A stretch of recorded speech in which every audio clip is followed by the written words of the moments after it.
Welcome to the history of the Shadow, character near and dear to my heart for a long time, who doesn't get a whole lot of press. I'm a big fan of characters like the Shadow and RoboCop, who seem to have just been plucked from the pages of comic books, yet who actually came from an entirely non-comic book background.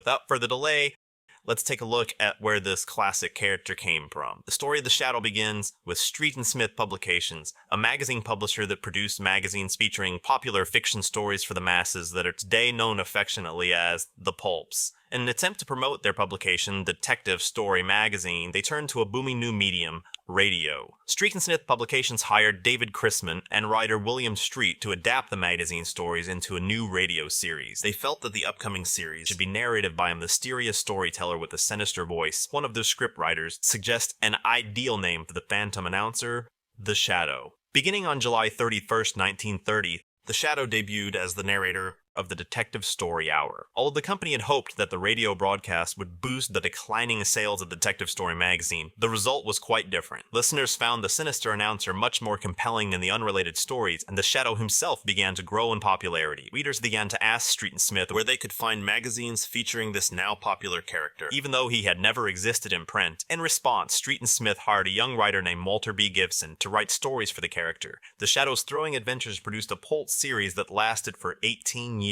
Using the pen name Maxwell Grant, Gibson wrote 282 out of 325 of the Shadow's tales over the next 20 years. The Shadow came equipped with the stylized imagery, sidekicks, supervillains, and of course a secret identity. Clad in black, the Shadow operated mainly after dark, raiding in the name of justice and terrifying criminals. The Shadow embodied all the best elements of the film noir popular in theaters, the adventurous crime-fighting popular in comic books, and the spirit and tone of pulp fiction. Because of the great effort involved in writing 2 full-length novels every month, several writers were hired to write occasional installments over the Shadow's story in order to lighten Gibson's workload. In the late 1940s, mystery novelist Bruce Elliott, who was also a magician, would temporarily replace Gibson as the primary author of the Pulp series. Concurrent to the Pulp's success of the Shadow, the radio narrator now had his own incredibly popular radio show and acquired the power to cloud men's minds so they could not see him. For the next 21 seasons, the Shadow, along with his lovely companion Margot Lane, fought against lawbreakers, mad scientists, and the supernatural. Many actors would portray him, the most well-known among these, Orson Welles. The Shadow magazine ceased publication in the summer of 1949, but Walter B. Gibson wrote 3 new official stories between 1963 and 1980. With the Shadow gaining popularity in both pulps and radio, it was only a matter of time before he made his way to Hollywood. In 1937, as Orson Welles was doing the role on radio, Grand National Pictures released a Cine-Night version of one of the Shadow's pulp adventures, The Shadow Strikes. The Shadow himself, at least in costume, saw very little screen time. In 1940, a serial based on the Shadow, starring Victor Jory as the title character, debuted. Like all the serials of the era, the hero was left in a cliffhanger situation at the end of each episode only to escape at the beginning of the next. 6 years later, a trio of Shadow movies starring Kane Richmond were released by Monogram Pictures. The Shadow Returns, Behind the Mask, and The Missing Lady. 1958 saw the filming of The Invisible Avenger by Republic Pictures. It starred Richard Durr as the Shadow, focusing chiefly on his mind-clouding power. It was supposed to be one of the 3 episode pilots to be shown on television, but was never aired. The Shadow's most recent big screen portrayal was in 1994, as Universal produced a big-budget Shadow film starring Alec Baldwin in the title role. This 90s gem featured a fair amount of super-dated CGI.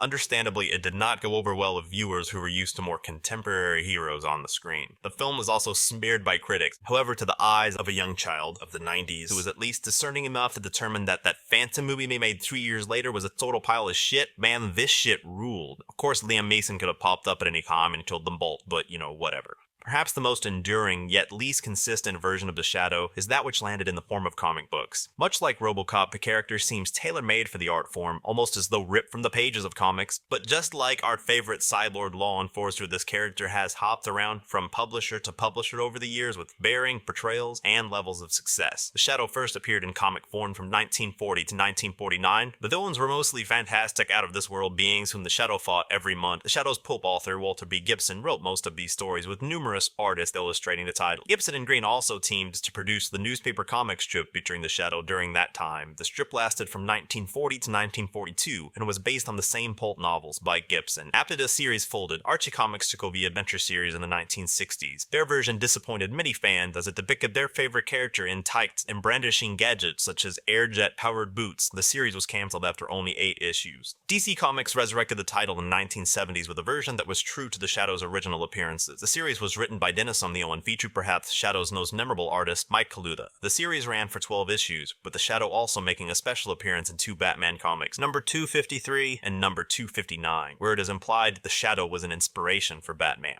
Over a decade later, in 1988, O'Neil and Kaluta would reunite to produce the Shadow's latest adventure in a graphic novel published by Marvel Comics, Hitler's Astrologer. Howard Chaykin updated the Shadow mythos in 1986 with his 4-part series Blood and Judgment. They explained the Shadow's past and provided the Shadow with a modern supporting cast. This iteration also brought the Shadow to a modern day in New York. While initially successful, it ultimately proved unpopular with traditional Shadow fans, as it depicted the Shadow using an Uzi submachine gun and rocket launchers. Incidentally, this is kinda why it rules. In the late 1980s, Andy Helfer continued this futuristic theme with his take on the series. After a year, however, the series was abruptly cancelled in mid-plot due to objections by the copyright owners of the Shadow, who didn't care for the tone of the series or the fact that the Shadow had died and been resurrected as a cyborg. In 1989, Gerard Jones retrieved the character from the future and put him back in his original setting of the 1940s. This stylish new series was beloved by fans, new and purist alike, and lasted for 31 issues. By 1993, Dark Horse Comics had taken over the character. Mike Kaluta and Joel Goss were hired to do a 3-part series entitled In the Coils of the Leviathan.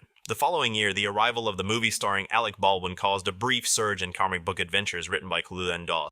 In 1995, Dark Horse published the second of 2 series pitting the Shadow against his pulp novel contemporary Doc Savage. By this time, the Shadow movie had gone the way of VHS, and hype surrounding the title had begun to die down, causing Dark Horse to cease publication of the Shadow. We would not see the Shadow again in comic books until 2012, when he was resurrected once more in a new series by Dynamite Entertainment, written by Garth Ennis. This series ran for 25 issues to moderate acclaim, while introducing a new generation to the Shadow's exploits. Dynamite followed with the release of the 8-issue miniseries Masks, teaming the 1930s version of the Shadow with Dynamite's other pulp hero-based comic book characters, the Spider, the Green Hornet and Kato, and a 1930s Zorro. Dynamite then offered a second Shadow 8-issue miniseries, Shadow Year 1, followed by the team-up miniseries The Shadow, Green Hornet, Dark Knights, and a Shadow miniseries set in the modern era called The Shadow Now. Finally, in August 2015, Dynamite Entertainment relaunched the Shadow's ongoing series with a second volume written by Cullen Bunn. This series sees the Shadow taking on a cabal of magicians and is heavily influenced by the legend of Harry Houdini. Hopefully your comic book store has a better distributor than mine, because I've been waiting on issue number 2 of this thing for like 2 months, and man, let me tell you, it's awesome.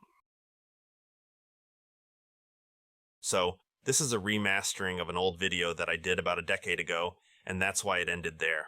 Most of the info from this video was taken from shadowsanctum.net, so go check them out for the good stuff.